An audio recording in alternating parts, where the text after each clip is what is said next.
ಒತ್ತಡದ ಬದುಕು, ಪೌಷ್ಟಿಕ ಆಹಾರದ ಕೊರತೆಯಿಂದ ಶುಗರ್, ಬಿಪಿ, ಬೊಜ್ಜು, ಗ್ಯಾಸ್ಟ್ರಿಕ್ ನಂತಹ ಆರೋಗ್ಯ ಸಮಸ್ಯೆ. ಹೆಚ್ಚು ಪೋಷಕಾಂಶಯುಕ್ತ ಆಹಾರ ಮತ್ತು ಸಿರಿಧಾನ್ಯಗಳೇ ಇದಕ್ಕೆ ಪರಿಹಾರ. ಮಿಲೆಕ್ಸ್ ಚೂರ್ಣಂ ಇಂದಿನ ವೇಗದ ಬದುಕಿಗೆ ಪುರಾತನ ಪೋಷಣೆಯ ಶಕ್ತಿ. ಇದು ಸಿರಿಧಾನ್ಯ, ಡ್ರೈ ಫ್ರೂಟ್ಸ್, ಮೊಳಕೆ ಕಾಳುಗಳು, ಧಾನ್ಯಗಳು ಹಾಗೂ ಸೀಡ್ಸ್ ಇಂದ ಸಮೃದ್ಧವಾಗಿದೆ. ಬನ್ನಿ ಮತ್ತೆ ಸಾಂಪ್ರದಾಯಿಕ ಸಿರಿಧಾನ್ಯಗಳಿಗೆ ಹಿಂದಿರುಗೋಣ. ಆರ್ಡರ್ ಮಾಡಲು ಲಿಂಕ್ ಡಿಸ್ಕ್ರಿಪ್ಷನ್ ಮತ್ತು ಪಿನ್ ಕಾಮೆಂಟ್ ನಲ್ಲಿದೆ.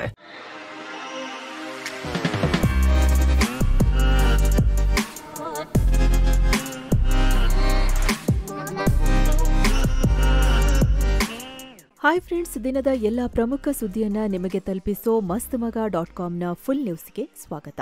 ಭಾರತದಲ್ಲಿರೋ ಕೆಲ ಮತಾಂಧ ಉಗ್ರರು ಈಗ ಹೈಕೋರ್ಟ್ ಜಡ್ಜ್ ಅನ್ನೇ ಟಾರ್ಗೆಟ್ ಮಾಡಿರೋ ಸ್ಫೋಟಕ ವಿಷಯ ಬೆಳಕಿಗೆ ಬಂದಿದೆ. ಅದರಲ್ಲೂ ಜ್ಞಾನವ್ಯಾಪಿ ಮಸೀದಿ ವಿವಾದದ ತೀರ್ಪು ಕೊಟ್ಟಿದ್ದ ಜಡ್ಜ್ ರವಿಕುಮಾರ್ ದಿವಾಕರ್ರ ಹತ್ಯೆ ಮಾಡೋಕೆ ಐಎಸ್ ಉಗ್ರರು ಪ್ರಯತ್ನ ಮಾಡಿದ್ರು ಅಂತ ರಿವೀಲ್ ಆಗಿದೆ. ಇತ್ತೀಚೆಗಷ್ಟೇ ರಾಜಧಾನಿ ದಿಲ್ಲಿಯಲ್ಲಿ ಇಬ್ರು ಪಾಕ್ ಪ್ರಾಯೋಜಿತ ಉಗ್ರರನ್ನ ಪೊಲೀಸರು ಅರೆಸ್ಟ್ ಮಾಡಿದ್ರು. ಇವರಿಬ್ರು ಭಾರತದವರೇ, ಆದ್ರೆ ಇವರನ್ನ ಪಾಕಿಸ್ತಾನ ನೇಮಿಸಿಕೊಂಡಿತ್ತು. ಇವರನ್ನ ಗ್ರಿಲ್ ಮಾಡಿದ ನಂತರ ಈಗ ಈ ಸ್ಫೋಟಕ ವಿಚಾರ ಬಯಲಿಗೆ ಬಂದಿದೆ. ಉತ್ತರ ಪ್ರದೇಶದ ಜ್ಞಾನವ್ಯಾಪಿ ಮಸೀದಿ ವಿವಾದದ ತೀರ್ಪು ಕೊಟ್ಟಿದ್ದ ಜಡ್ಜ್ ರವಿಕುಮಾರ್ ದಿವಾಕರ್ರ ಹತ್ಯೆ ಮಾಡೋದು ಈ ಉಗ್ರರ ಪ್ಲಾನ್ ಆಗಿತ್ತು. ಅದ್ನಾನ್ ಅನ್ನೋ ಉಗ್ರ ಕ್ರಿಮಿ ಜಡ್ಜ್ ಹತ್ಯೆಗೆ ಸ್ಕೆಚ್ ಹಾಕಿದ್ದ ಅಂತ ಪೊಲೀಸರು ಹೇಳಿದ್ದಾರೆ.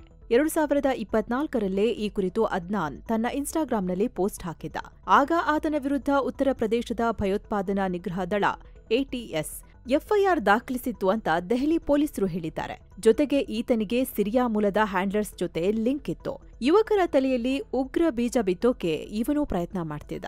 ದೀಪಾವಳಿ ಸಂದರ್ಭದಲ್ಲಿ ದೊಡ್ಡ ದಾಳಿ ಮಾಡೋಕೆ ಸ್ಕೆಚ್ ಹಾಕಿದ್ರು.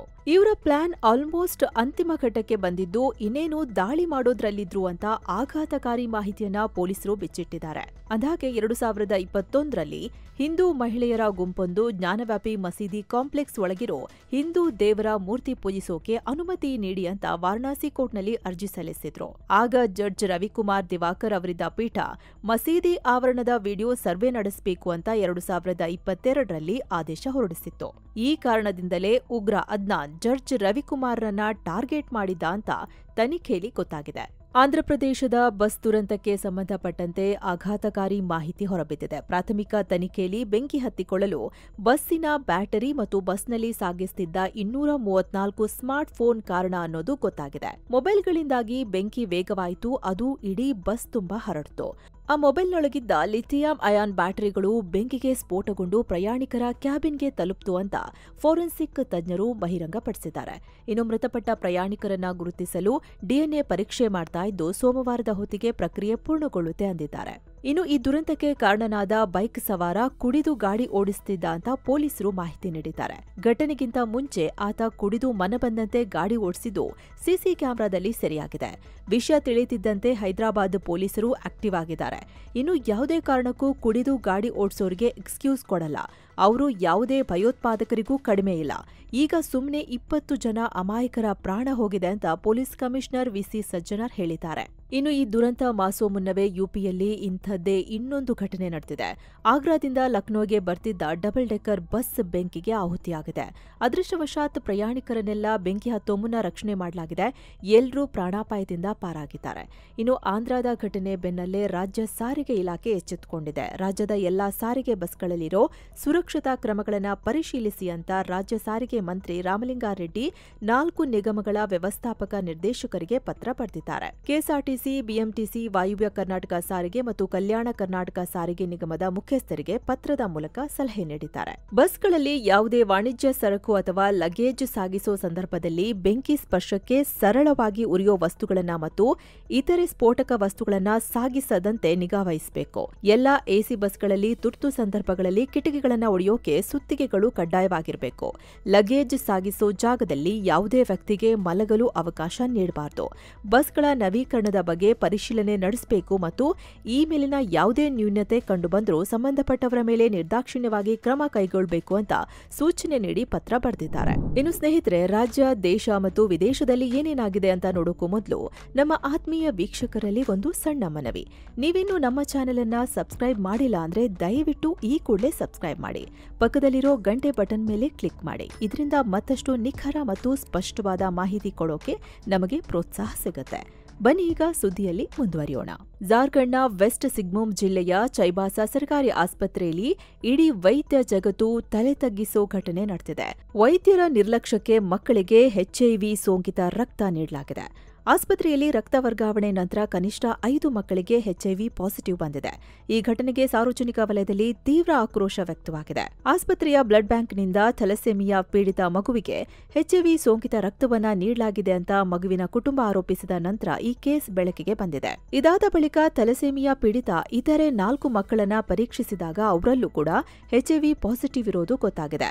ಜಾರ್ಖಂಡ್ನ ಆರೋಗ್ಯ ಸೇವೆಗಳ ನಿರ್ದೇಶಕ ಡಾ ದಿನೇಶ್ ಕುಮಾರ್ ನೇತೃತ್ವದ ತಂಡ ಇದನ್ನ ಕನ್ಫರ್ಮ್ ಮಾಡಿದೆ. ಇನ್ನು ಇದೇ ತಂಡ ಆಸ್ಪತ್ರೆಯ ಬ್ಲಡ್ ಬ್ಯಾಂಕ್ನಲ್ಲೂ ಪರೀಕ್ಷೆ ಮಾಡಿದೆ. ಅಲ್ಲಿ ರಕ್ತದ ಮಾದರಿ ಪರೀಕ್ಷೆ, ದಾಖಲೆಗಳ ನಿರ್ವಹಣೆ ಮತ್ತು ಸುರಕ್ಷತಾ ಶಿಷ್ಟಾಚಾರಗಳಲ್ಲಿ ದೋಷಗಳು ಕಂಡುಬಂದಿವೆ ಅಂತ ಹೇಳಿದೆ. ಇನ್ನು ಈ ಎಲ್ಲಾ ಮಕ್ಕಳನ್ನ ವೈದ್ಯಕೀಯ ಮೇಲ್ವಿಚಾರಣೆ ಮಾಡಲಾಗ್ತಿದೆ. ಹಾಗೆ ಈ ವಿಚಾರ ಜಾರ್ಖಂಡ್ ಹೈಕೋರ್ಟ್ಗೂ ತಲುಪಿದೆ.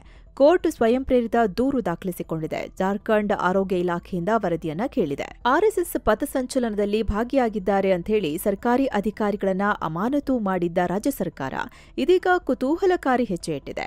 ಆರ್ಎಸ್ಎಸ್ ಕಾರ್ಯಕರ್ತರೊಬ್ಬರನ್ನ ಯಶಸ್ವಿನಿ ಸಹಕಾರಿ ಸದಸ್ಯರ ಆರೋಗ್ಯ ರಕ್ಷಣಾ ಟ್ರಸ್ಟ್ಗೆ ಸದಸ್ಯರನ್ನಾಗಿ ನೇಮಕ ಮಾಡಿದೆ. ತಿಪಟೂರಿನ ಆರ್ಎಸ್ಎಸ್ ಸದಸ್ಯ ಡಾ ಶ್ರೀಧರ್ ಕುಮಾರ್ ಅವರನ್ನ ಈ ಹುದ್ದೆಗೆ ಸರ್ಕಾರ ನೇಮಕ ಮಾಡಿದೆ. ಕೆಎನ್ ರಾಜಣ್ಣ ರಾಜೀನಾಮೆ ಬಳಿಕ ಸಹಕಾರ ಇಲಾಖೆ ಸಿಎಂ ಸಿದ್ದರಾಮಯ್ಯ ಬಳಿಯೇ ಇದೆ. ಹೀಗಾಗಿ ಸಿದ್ದರಾಮಯ್ಯ ಅವರೇ ಈ ನೇಮಕ ಮಾಡಿದ್ದಾರೆ ಅಂತ ಅವರ ವಿರುದ್ಧ ಕಾಂಗ್ರೆಸ್ ಕಾರ್ಯಕರ್ತರು ಆಕ್ರೋಶ ಹೊರಹಾಕಿದ್ದಾರೆ. ಸದಸ್ಯತ್ವ ವಾಪಸ್ ಪಡೆಯುವಂತೆ ಆಗ್ರಹಿಸಿದ್ದಾರೆ. ಸದ್ಯ ಈ ವಿಚಾರ ಕಾಂಗ್ರೆಸ್ ಪಾಳ್ಯದಲ್ಲಿ ಭಾರೀ ಚರ್ಚೆಗೆ ಗ್ರಾಸವಾಗಿದೆ. ಕಟ್ಟಡ ಮಾಲೀಕರಿಗೆ ರಾಜ್ಯ ಸರ್ಕಾರ ಗುಡ್ ನ್ಯೂಸ್ ನೀಡಿದೆ. ಬೆಂಗಳೂರು ಮಾತ್ರವಲ್ಲದೆ ರಾಜ್ಯದ ಇತರೆ ಪಾಲಿಕೆ, ನಗರಸಭೆ, ಪುರಸಭೆಗಳಲ್ಲಿ ಕಟ್ಟಡದ ಸ್ವಾಧೀನಾನುಭವ ಪ್ರಮಾಣ ಪತ್ರ ಅಥವಾ OC ನೀಡೋ ವಿಚಾರದಲ್ಲಿ ವಿನಾಯಿತಿ ನೀಡಿ ಮಹತ್ವದ ಆದೇಶ ಹೊರಡಿಸಿದೆ. 1200 ಚದರ ಅಡಿಯಲ್ಲಿ ಮನೆ ನಿರ್ಮಿಸಿರೋ ಕಟ್ಟಡಗಳಿಗೆ ಸ್ವಾಧೀನಾನುಭವ ಪ್ರಮಾಣ ಪತ್ರ ಪಡೆಯೋದ್ರಿಂದ ವಿನಾಯಿತಿ ನೀಡಲಾಗಿದೆ. ನೆಲ ಪ್ಲಸ್ 2 ಅಂತಸ್ತು ಅಥವಾ ಸ್ಟೇಲ್ಟ್, ನೆಲಮಾಡಿ ಪ್ಲಸ್ 3 ಅಂತಸ್ತಿನವರೆಗಿನ ವಾಸದ ಕಟ್ಟಡಗಳಿಗೆ ಈ ಸೌಲಭ್ಯ ದೊರೆಯಲಿದೆ. ಜನ ಇದರ ಪ್ರಯೋಜನ ಪಡಿಬೇಕು ಅಂತ ಸರ್ಕಾರ ತಿಳಿಸಿದೆ. ಅಂದಹಾಗೆ ಈ ಮಾದರಿಯ ಮನೆ ನಿರ್ಮಾಣದ ಬಳಿಕ OC ಪ್ರಮಾಣ ಪತ್ರ ಪಡೆಯೋದು ಕಡ್ಡಾಯವಾಗಿತ್ತು. ಸುಪ್ರೀಂ ಕೋರ್ಟ್ ಆದೇಶದಂತೆ ಈ ಪ್ರಮಾಣ ಪತ್ರ ಇಲ್ಲದ ಕಟ್ಟಡಗಳಿಗೆ ವಿದ್ಯುತ್ ಮತ್ತು ನೀರಿನ ಸಂಪರ್ಕ ನಿಲ್ಲಿಸಲಾಗಿತ್ತು. ಈಗ ಇದರಿಂದ ವಿನಾಯಿತಿ ನೀಡಲಾಗಿದೆ. ಪ್ರತಿ ಕಟ್ಟಡವನ್ನ ಪರಿಶೀಲಿಸಿ OC ಸರ್ಟಿಫಿಕೇಟ್ ನೀಡೋದು ಸರ್ಕಾರದ ಸಿಬ್ಬಂದಿಗೆ ಹೆಚ್ಚಿನ ಹೊರೆಯಾಗ್ತಿದೆ ಅಂತ ಸರ್ಕಾರ ಅಭಿಪ್ರಾಯಪಟ್ಟಿದೆ. ಇನ್ನು ಈ OC ಪ್ರಮಾಣ ಪತ್ರ ಅಂದ್ರೆ ಕಟ್ಟಡ ಸುರಕ್ಷಿತವಾಗಿದೆ ಮತ್ತು ನಿಯಮಗಳ ಪ್ರಕಾರ ನಿರ್ಮಿಸಲಾಗಿದೆ ಅನ್ನೋದಕ್ಕೆ ಸರ್ಕಾರ ನೀಡೋ ಪ್ರಮಾಣ ಪತ್ರ.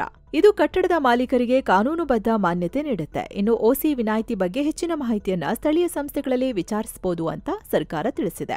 ಶಬರಿಮಲೆ ಚಿನ್ನದ ಕಳ್ಳತನ ಪ್ರಕರಣವನ್ನ ಬಗೆದಷ್ಟು ಹೊಸ ಸಂಗತಿಗಳು ಹೊರಬರ್ತಿವೆ.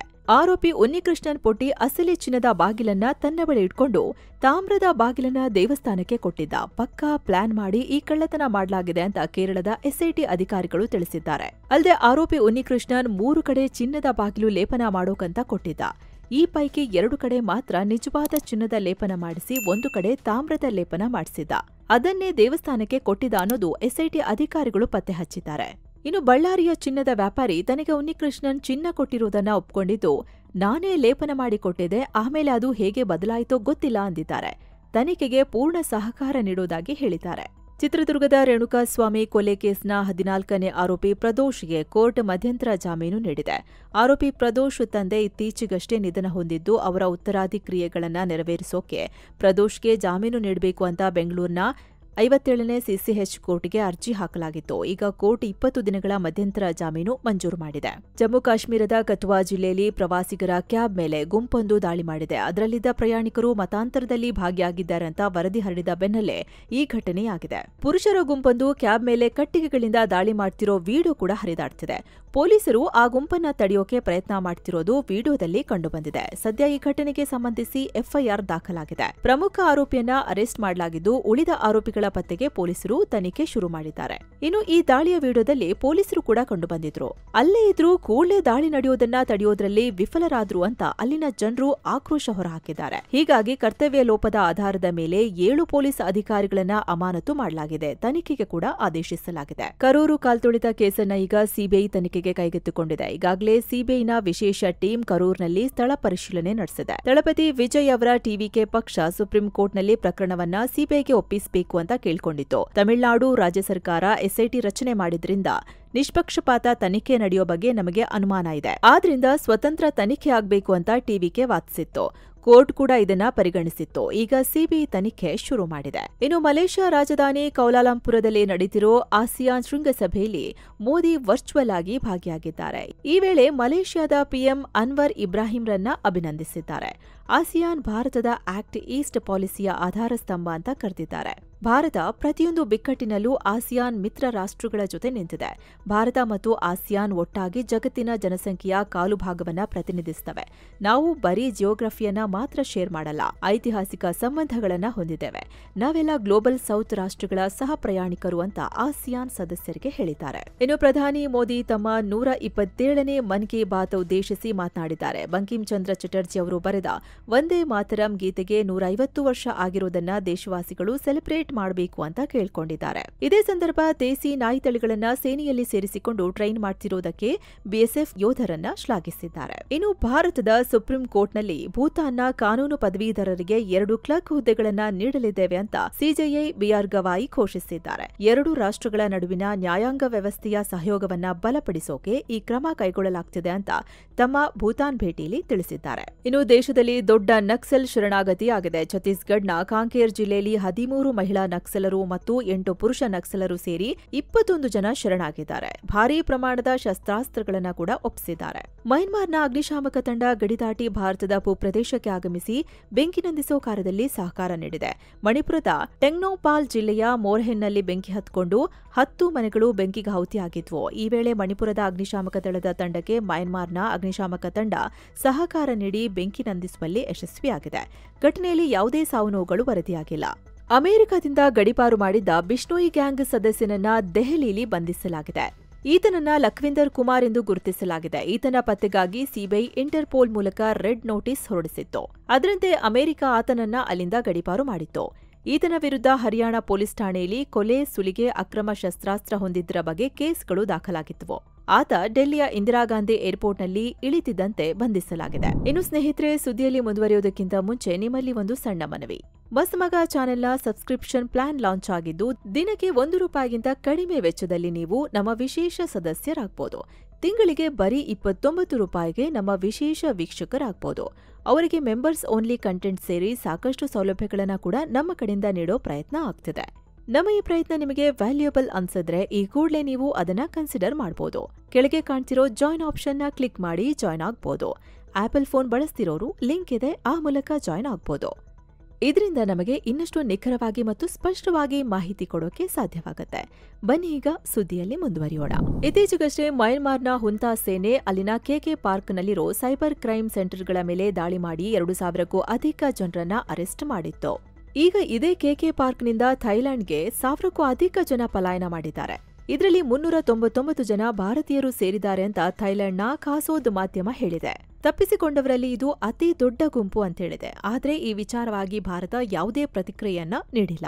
ಈ ಭೂಮಿಯಲ್ಲಿ ಸೊಳ್ಳೆಗಳೇ ಇಲ್ಲದ ದೇಶ ಅನ್ನೋ ಖ್ಯಾತಿಗೆ ಐಸ್ಲ್ಯಾಂಡ್ ಪಾತ್ರವಾಗಿತ್ತು. ಈಗ ಈ ಖ್ಯಾತಿ ಐಸ್ಲ್ಯಾಂಡ್ ತಲೆಯಿಂದ ಕೆಳಗೆ ಉರುಳಿದೆ. ಐಸ್ಲ್ಯಾಂಡ್ನಲ್ಲಿ ಮೊಟ್ಟ ಮೊದಲ ಬಾರಿಗೆ ಸೊಳ್ಳೆಗಳು ಪತ್ತೆಯಾಗಿವೆ. ರೇಕ್ಜಾವಿಕ್ ಅನ್ನೋ ಪುಟ್ಟ ನಗರದಲ್ಲಿ ಸೊಳ್ಳೆಗಳು ಕಾಣಿಸಿಕೊಂಡಿವೆ. ಇವುಗಳು ಕುಲಿಸಿಟಾ ಅನ್ಯುಲಾಟಾ ಅನ್ನೋ ಸೊಳ್ಳೆ ಜಾತಿಗೆ ಸೇರಿವೆ. ಯುರೋಪ್ನ ಕೋಲ್ಡ್ ಕ್ಲೈಮೇಟ್ನಲ್ಲಿ ಬದುಕೋ ಶಕ್ತಿ ಇವುಗಳಲ್ಲಿದೆ. ಇತಿಹಾಸದಲ್ಲಿ ಸೊಳ್ಳೆಗಳೇ ಇರದ ಐಸ್ಲ್ಯಾಂಡ್ಗೆ ಇವು ಹೇಗೆ ಬಂದವು ಅಂತ ವಿಜ್ಞಾನಿಗಳು ಕಾರಣ ಹುಡುಕ್ತಿದ್ದಾರೆ. ಸದ್ಯ ಆಕಸ್ಮಿಕವಾಗಿ ಸೊಳ್ಳೆಗಳು ಅಥವಾ ಅವುಗಳ ಮೊಟ್ಟೆಗಳು ಬೋಟ್, ವಿಮಾನ, ಕಾರು ಅಥವಾ ಆಮದು ಮಾಡಿಕೊಂಡ ಸರಕುಗಳ ಮೂಲಕ ಬಂದಿರಬೇಕು ಅಂತ ಹೇಳ್ತಿದ್ದಾರೆ. ಹಾಗೆ ಐಸ್ಲ್ಯಾಂಡ್ನಲ್ಲಿ ಆಗ್ತಿರೋ ಹವಾಮಾನ ಬದಲಾವಣೆಯ ಬಗ್ಗೆಯೂ ಚರ್ಚೆ ನಡೀತಿದೆ. ಇತ್ತೀಚೆಗೆ ಐಸ್ಲ್ಯಾಂಡ್ನಲ್ಲಿ ಹೈ ಟೆಂಪರೇಚರ್ ರೆಕಾರ್ಡ್ ಆಗಿತ್ತು. ಇದು ಸೊಳ್ಳೆಗಳಿಗೆ ಜೀವಿಸೋಕೆ ಅನುಕೂಲಕರ ವಾತಾವರಣ ನಿರ್ಮಾಣ ಮಾಡಿಕೊಟ್ಟಂತಾಗಿದೆ ಎನ್ನಲಾಗ್ತಿದೆ. ಸದ್ಯ ಇದರ ಬಗ್ಗೆ ವಿಜ್ಞಾನಿಗಳು ಕಾರಣ ಹುಡುಕ್ತಿದ್ದಾರೆ. ಅಮೆರಿಕದಲ್ಲಿರೋ ಭಾರತದ ರಾಯಭಾರಿ ವಿನಯ್ ಮೋಹನ್ ಕ್ವಾತ್ರಾ ಅಮೆರಿಕದ ಲಾಕ್ಹೀಡ್ ಮಾರ್ಟಿನ್ ಕಂಪನಿಯ ಸಿಇಒ ಜಿಮ್ ಟೈಕ್ಲೆಟ್ರನ್ನ ಮೀಟ್ ಆಗಿದ್ದಾರೆ. ಭಾರತ ಅಮೆರಿಕ ನಡುವಿನ ಇಂಡಸ್ಟ್ರಿಯಲ್ ಕೋಆಪರೇಷನ್ ಬಗ್ಗೆ ಡಿಸ್ಕಸ್ ಮಾಡಿದ್ದಾರೆ. ಈ ಕುರಿತು ವಿನಯ್ ಕ್ವಾತ್ರಾ ಮಾಹಿತಿಯನ್ನ ಹಂಚಿಕೊಂಡಿದ್ದಾರೆ. ಸೊ ಫ್ರೆಂಡ್ಸ್, ಇದಾಗಿತ್ತು ಇವತ್ತಿನ ಫುಲ್ ನ್ಯೂಸ್. ಮತ್ತೆ ಭೇಟಿಯಾಗ್ತಿರೋಣ. ನಮಸ್ಕಾರ.